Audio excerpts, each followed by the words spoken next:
10 अप्रैल साल 1994 को मोरक्को में 250 किलोमीटर लंबी मैराथन रेस की शुरुआत होती है। दुनिया भर से इस रेस में टोटल 80 से भी ज़्यादा एथलीट्स हिस्सा लेते हैं।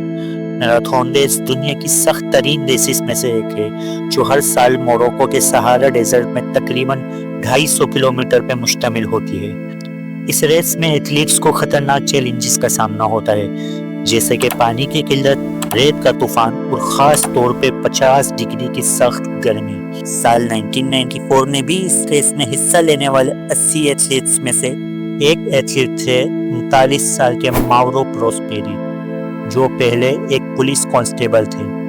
10 अप्रैल की सुबह 9:30 पे इस रेस की शुरुआत होती है। मैराथन रेस के बारे में कुछ बातें जान लेना बहुत ज़रूरी है। ये रेस तकरीबन 5 से 6 दिन तक तवील होती है। इस रेस में एथलीट्स अपने साथ कुछ ज़रूरी सामान भी रख सकते हैं, जैसे कि पानी और कुछ खाने पीने का सामान, लेकिन फिर भी एथलीट्स अपने साथ कुछ खास सामान नहीं रखते, क्योंकि गेम के रूल्स के मुताबिक उन्हें इस सामान का वज़न खुद ही उठाना पड़ता है। और जाहिर सी बात है, जितना वज़न कम होगा वो एथलीट्स उतना ही ज़्यादा एफिशिएंटली परफॉर्म कर पाएंगे, और इसीलिए वो अपने साथ कम ही सामान कैरी करते हैं। तो ये कुछ इम्पोर्टेंट पॉइंट्स थे मैराथन रेस के बारे में। चलिए अब वापस आते हैं 1994 की उस रेस पे, जो कि मोरक्को में मुनक्किद होती है। 3 दिन तक ये रेस बिल्कुल नॉर्मल चलती है और माउरो समेत तमाम एथलीट्स तकरीबन 100 किलोमीटर का फासला तय कर चुके थे। और फिर शुरुआत होती है चौथे दिन की, लेकिन रेस का ये दिन तमाम एथलीट्स के लिए बिल्कुल भी नॉर्मल नहीं था, क्योंकि रेस के चौथे दिन सुबह 11 बजे एक बहुत खतरनाक रेत का तूफान आता है। चारों तरफ रेत के बादल थे, हवाएं 90 किलोमीटर फी घंटे की रफ्तार से चल रही थी, विजिबिलिटी बिल्कुल ना के बराबर थी। कुछ ना दिखाई देने की वजह से माउरो रेस के रूट से उतरकर बिल्कुल गलत डायरेक्शन में दौड़ने लगता है। माउरो दौड़ता जाता है, इस बात से बिल्कुल बेखबर कि वो कितनी गलत डायरेक्शन में दौड़ रहा है। उसको लग रहा था कि वो सही डायरेक्शन में जा रहा है, लेकिन उसका अंदाज़ा बिल्कुल गलत था। तकरीबन 5 घंटे तक मुस्तकिल दौड़ने के बाद शाम 4 बजे जब रेत का तूफान थोड़ा थमता है, तो माउरो अपने आप को सहारा डेजर्ट के बीचों बीच बिल्कुल तन्हा पाता है। इटालियन एथलीट माउरो प्रोस्पेरी अब सहारा डेजर्ट में बिल्कुल अकेला हो चुका था। क्या माउरो सहारा डेजर्ट के इस 50 डिग्री में तपते हुए रेगिस्तान में सरवाइव कर पाएगा? शायद माउरो को खुद भी अंदाजा नहीं होगा कि अगले कुछ दिन उसके लिए कितने ज़्यादा चैलेंजिंग होने वाले हैं। चलिए जानते हैं क्या माउरो जिंदगी और मौत की ये जंग जीत पाएगा। अस्सलामुअलैकुम दोस्तों, आप देख रहे हैं हदान स्टोरीज। सहारा डेजर्ट की तपती हुई गर्मी, सूरज आसमान से आग बरसा रहा था। इस तपते रेगिस्तान में माउरो बिल्कुल तन्हा था, लेकिन माउरो सोच रहा था कि वो रेस के रूट से ज़्यादा दूर नहीं होगा और मैराथन रेस के ऑफिशियल्स उसे जल्द ही ढूंढ लेंगे। लेकिन उसका ये अंदाज़ा बिल्कुल गलत था, क्योंकि वो दरअसल रेस के रूट से तकरीबन 100 किलोमीटर दूर आ चुका था। देखते ही देखते रात हो जाती है और वो पहली रात आराम से काट लेता है और ये सोचता है कि कल सुबह तक कोई ना कोई उसे लाजमी ढूंढ लेगा। दूसरे दिन की शुरुआत होती है और माउरो को यकीन होने लगा था कि वो सच में गुम हो चुका है। रेत का समंदर चारों तरफ था और पानी सिर्फ कुछ घूंट बचा था। धूप में उसका जिस्म जल रहा था, लेकिन उसने अपनी हिम्मत बनाए रखी। उसने अपने जूतों के निशान ढूंढने की कोशिश की, लेकिन सब कुछ रेत में मिल चुका था। हर कदम उसे एक गहरी तन्हाई में ले जा रहा था। वो आगे बढ़ते जा रहा था इस उम्मीद में कि उसको कोई ना कोई लाजमी रेस्क्यू कर लेगा। और देखते ही देखते दूसरा दिन भी गुजर जाता है। तीसरे दिन तक माउरो का पानी मुकम्मल ख़त्म हो गया था। दरअसल मैराथन रेस के ट्रैक्स पर इस रेस के ऑर्गेनाइजर्स हर 25 किलोमीटर के फासले पर एक टेम्परेरी वाटर स्टेशन बनाते हैं, जहां से एथलीट्स अपनी प्यास बुझाते हैं। इसलिए माउरो के पास अब बिल्कुल भी पानी नहीं बचा था। उसके पास न कंपास था और ना ही वो रेगिस्तान में ठीक से डायरेक्शन का अंदाज़ा लगा पा रहा था। और 50 डिग्री की तपती हुई गर्मी ने उसके सोचने और समझने की सलाहियत को बिल्कुल ख़त्म कर दिया था।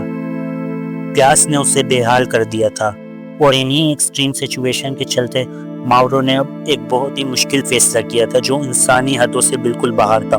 उसने अपना ही पेशाब बोतल में इकट्ठा किया और अपनी प्यास बुझाने के लिए उसे पीना शुरू कर दिया, सिर्फ जिंदा रहने के लिए। सूरज सर के बिल्कुल ऊपर था और जमीन जैसे अंगारों से भर चुकी थी, लेकिन माउरो का जज्बा अब भी जिंदा था और उसे पूरी उम्मीद थी कि वो जल्द से जल्द इस मुश्किल से बाहर निकल जाएगा। और इसी उम्मीद के साथ तीसरा दिन भी गुजर जाता है। चौथे दिन की शुरुआत होती है और इस दिन माउरो को एक छोटा सा पुराना मकबरा मिलता है। यह उस वक्त उसके लिए किसी रहमत से कम नहीं था। माउरो अब इसी मकबरे में रुकने का प्लान बनाता है। वो सोचता है कि इस मकबरे में कोई ना कोई इंसान तो जरूर आता होगा। सर्द गर्मी में अंधेरी छत के नीचे उसे कुछ ठंडक महसूस होती है। कई दिनों के बाद उसे थोड़ा सा रेस्ट मिलता है। ये मकबरा उसके लिए जिंदगी और मौत के दरमियान एक टेम्पररी जगह थी। पांचवें दिन जब उसकी भूख हद से ज्यादा बढ़ने लगती है तो वो एक मुश्किल फैसला करता है। दरअसल वो जिस मकबरे में रुका था उसमें कई चमगादड़ उड़ रहे थे। माउरो ने एक चमगादड़ को पकड़ा, अपने चाकू से उसको मारा और उसका खून पीने लगा और उसका गोश्त छुरी से काटकर खाने लगा। ये फैसला करना उसके लिए बिल्कुल भी आसान नहीं था क्योंकि वो एक प्योर वेजिटेरियन था। लेकिन उस वक्त उसकी जिंदगी का मकसद सिर्फ एक ही था कि किसी भी तरह उसको बचे रहना है। वो रेस के लिए नहीं बल्कि अपनी जान बचाने की जंग लड़ रहा था। छठे दिन तक माउरो इतना थक गया था कि अब उसे लगने लगा कि वो अब ज्यादा नहीं जी पाएगा। उसको उस मकबरे में भी तकरीबन 3 दिन हो चुके थे और अब उसे ये एहसास होने लगा था कि यहाँ कोई इंसान नहीं आएगा, इसलिए वो अब इस मकबरे को छोड़ने का फैसला करता है। माउरो वो मकबरा छोड़ देता है। वो सहारा डेजर्ट के रेगिस्तान में तन्हा चलता रहता है। वो देखते ही देखते एक और दिन गुजर जाता है। माउरो को इस रेगिस्तान में 7 दिन हो चुके थे और इस पॉइंट पे आके उसकी हिम्मत बिल्कुल खत्म हो जाती है। माउरो अब पूरी तरह से टूट चुका था। उसको अब बचने की कोई उम्मीद नजर नहीं आ रही थी। पिछले 7 दिनों की इस आजमाइश ने उसके जहन पे काफी बुरा असर डाला था, यहाँ तक कि वो अब सुसाइड करने का फैसला करता है। वो अपने बैग से एक कागज और पेन निकालता है और अपने बीवी के नाम एक सुसाइड नोट लिखता है। इस खत में वो लिखता है कि मैंने कोशिश की थी लेकिन मैं अपने आप को बचा नहीं पाया, मुझे माफ कर देना। उसके बाद वो अपना चाकू निकालता है और अपनी कलाई काट लेता है और अपनी कलाई काटते ही वो जमीन पे गिर जाता है। माउरो प्रोस्पेरी तकरीबन 16 घंटे तक उस रेगिस्तान में पड़ा रहता है। 8वें दिन जब उसकी आंख खुलती है, एक लम्हे के लिए उसे लगता है कि वो मर चुका है, लेकिन अगले ही लम्हे उसे एहसास होता है कि वो तो जिंदा है। दरअसल पिछले 8 दिनों में उसकी बॉडी इतनी ज्यादा डिहाइड्रेट हो जाती है कि जब वो अपने हाथ की नस काटता है तो उसकी बॉडी से ज्यादा खून नहीं बहता। इस पॉइंट पे माउरो सोचता है कि अब तो मौत भी उसको नहीं आ रही, क्यों ना एक आखिरी कोशिश की जाए। और इस बार वो फैसला करता है कि अब चाहे कुछ भी हो जाए वो रुकेगा नहीं, वो चलता रहेगा। वो पहले थोड़ा ठहर के सूरज देखता है और अपनी लोकेशन का अंदाजा लगाता है और फिर वो नॉर्थ की डायरेक्शन में जाने का फैसला करता है क्योंकि नॉर्थ की तरफ उसे कई किलोमीटर दूर एक रेत का बड़ा सा पहाड़ दिखता है। वो सोचता है कि इस पहाड़ के उस पार जरूर कोई ना कोई इंसानी आबादी होगी। वो उसी डायरेक्शन में चलना शुरू कर देता है। नाकाबिले यकीन तौर पे वो दिन रात की परवाह किए बगैर मुस्तकिल 18 घंटे तक उस पहाड़ की डायरेक्शन में चलता रहता है।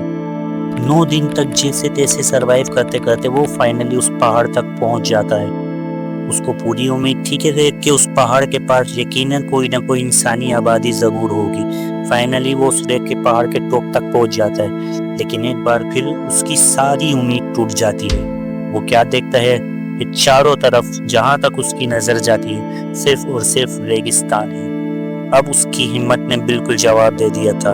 उसकी आंखें नम थी और वो अपने घुटनों पे गिर जाता है और अपनी मौत का इंतजार करने लगता है। एक लम्हे के लिए जब वो अपनी नजर उठा के देखता है तो दाएं जाने उसे एक आग का धुआं उठता हुआ दिखता है जो यकीनन किसी न किसी इंसानी आबादी की तरफ इशारा था।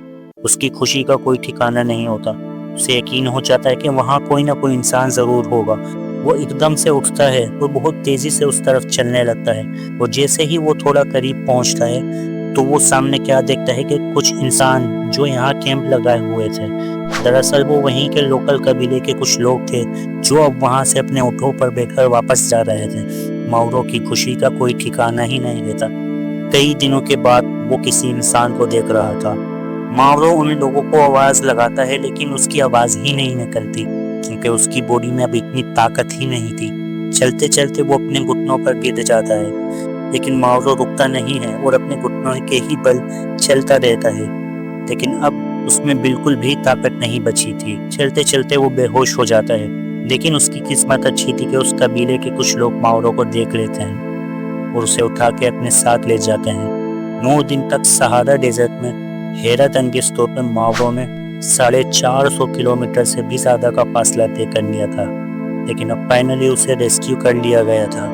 मावरो प्रोस्पेरी की इस कहानी से हमें बहुत कुछ सीखने को मिलता है कि इंसान की सबसे बड़ी ताकत उसका जिस्म नहीं बल्कि उसकी हिम्मत और उसका जज्बा होता है। मावरो की ये कहानी हमें ये सिखाती है कि जब तक हिम्मत जिंदा है तब तक जिंदगी भी मुमकिन है।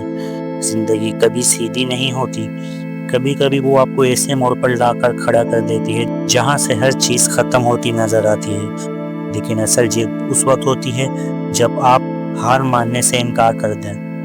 तो दोस्तों, ये थी मावरो प्रोस्पेरी की कहानी। उम्मीद है कि आपको ये वीडियो पसंद आएगी। अगर आप चाहते हैं कि ऐसे टॉपिक्स पर हम मज़ीद वीडियो बनाएं तो वीडियो को लाइक और शेयर ज़रूर करें और हमारे चैनल को सब्सक्राइब करें ताकि हमारी वीडियोस के नोटिफिकेशंस आपको मिलते रहें। मिलते हैं अगली शानदार वीडियो में, तब तक के लिए अल्लाह हाफिज़।